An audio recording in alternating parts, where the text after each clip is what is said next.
బంతి పూలు, కనకాంబరం పూలు, సన్నజాజి పూలు, మల్లె పూలు, మందార పూలు, గులాబీ పూలు ఏడాది పొడుగుతా మనకు కనబడుతూనే ఉంటాయి. ఏనో కాడ చూస్తూనే ఉంటాం కదా. కానీ అదే బ్రహ్మకమలం పూలు ఏడాది పొడుగుతా కనబడతాయా?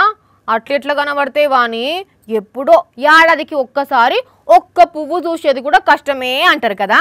అయితే మీ అందరి కోసం ఎన్ని బ్రహ్మకమలం పూలు పట్టుకొచ్చినా అంటే ఒకటి కాదు, రెండు కాదు, మూడు కాదు, ఒకేసారి 15 బ్రహ్మకమలం పూలు పూసినాయి. ఇగో ఈ బ్రహ్మకమలం చెట్టుకు ఆ చూడుండ్రి, ఒక్కో పువ్వు ఎంత చూడముచ్చటగా ఉన్నదో, ఎంత మంచి సువాసన వస్తున్నాయో పూలు.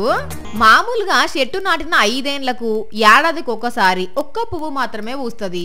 కొన్ని సార్లు కొన్ని దిక్కుల్లా కొన్ని చెట్లు 5-6 పూలు కూడా పూస్తాయి. కానీ ఈ చెట్టు మాత్రం ఒకేసారి 15 పువ్వులు పూసేసరికి ఇంటోళ్ళంతా మస్తు సంబరపడుతున్నారు. యానంలో ఒకళ్ళ ఇంట్లో పూసిన బ్రహ్మకమలం పూలకివి. ఇక ఇదిటు ఉంచితే ఇటు ఏలూరు జిల్లా జంగారెడ్డిగూడెంలో కూడా 2 బ్రహ్మకమలం మొక్కలు ఒకేసారి గింతగనం పూలు పూయడంతో ఇంటోళ్ళంతా మస్తు ఖుషి అవుతున్నారు. ఇక వీటిని చూసేందుకు మస్తు మంది వస్తున్నారు. కానీ అదేందో బ్రహ్మకమలం పూలను చూసినా ఎక్కడన్నా పూసినాయని ఎవరన్నా చెప్పినా అదో రకం తృప్తుంటదిలే. అట్లుంటది మరి బ్రహ్మకమలం పూల మహిమ.